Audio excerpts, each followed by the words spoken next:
This is chapter 5, How to Interest People, from second part of the book, 6 Ways to Make People Like You. Everyone who was ever a guest of Theodore Roosevelt was astonished at the range and diversity of his knowledge. Whether his visitor was a cowboy or a rough driver, a New York politician or a diplomat, Roosevelt knew what to say. And how was it done? The answer was simple. Whenever Roosevelt expected a visitor, he sat up late the night before, reading up on the subject in which he knew his guest was particularly interested. For Roosevelt knew, as all leaders know, that the royal road to a person's heart is to talk about the things he or she treasures most. The genial William Lyons Phillips, essayist, a professor of literature at Yale, learned this lesson early in life. When I was 8 years old and was spending a weekend visiting my Aunt Libby Lindsley at her home in Stratford on the Houstonic, he wrote in his essay on human nature. A middle-aged man called one evening, and after a polite skirmish with my aunt, he devoted his attention to me.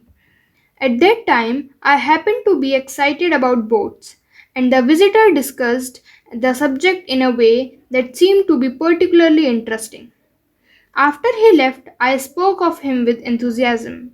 What a man! My aunt informed me he was a New York lawyer, that he cared nothing whatever about boats, that he took not the slightest interest in the subject. But why then did he talk all of the time about boats? Because he is a gentleman, he saw you were interested in boats and he talked about the things he knew would interest and please you. He made himself agreeable. And William Lyon Phelps added, I never forget my aunt's remark. As I write this chapter, I have before me a letter from Edward L. Califf, who was active in Boy Scout work. One day I found I needed a favor, wrote Mr. Califf. A big scout jamboree was coming off in Europe, and I wanted the president of one of the largest corporations in America to pay the expenses of one of my boys for the trip.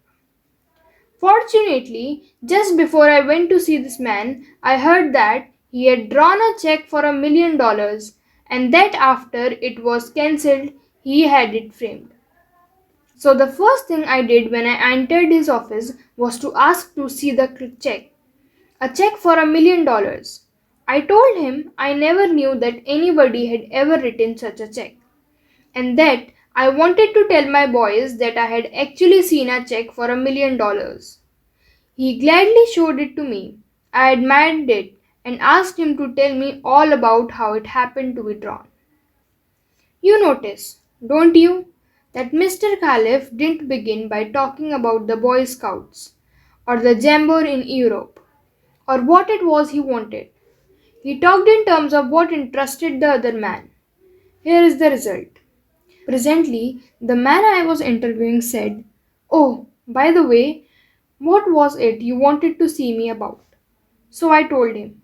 To my vast surprise, Mr. Califf continues, he not only granted immediately what I asked for, but much more. I had asked him to send only one boy to Europe, but he sent 5 boys and myself, gave me a letter of credit for $1,000 and told us to stay in Europe for 7 weeks. He also gave me letters of introduction to his branch presidents, putting them at our service, and he himself met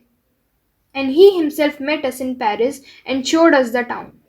Since then, he has given jobs to some of the boys whose parents were in want, and he is still active in our group. Yet I know if I hadn't found out what he was interested in and got him warmed up first, I wouldn't have found him 1/10 as easy to approach. Is this a valuable technique to use in business? Is it? Let's see. Take Henry G. Duverneau of Duverneau and Sons, a wholesale baking firm in New York. Mr. Duverneau had been trying to sell bread to a certain New York hotel. He had called on the manager every week for 4 years. He went to the same social affairs the manager attended. He even took rooms in the hotel and lived there in order to get the business. But he failed. Then, said Mr. Duverneau, After studying human relations, I resolved to change my tactics. I decided to find out what interested this man, what caught his enthusiasm.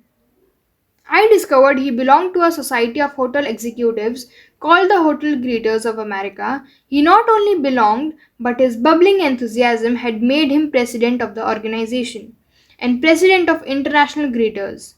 No matter where its conventions were held, he would be there. So, where I saw him the next day, I began talking about the greeters. What a response I got! What a response! He talked to me for half an hour about the greeters, his tones vibrant with enthusiasm.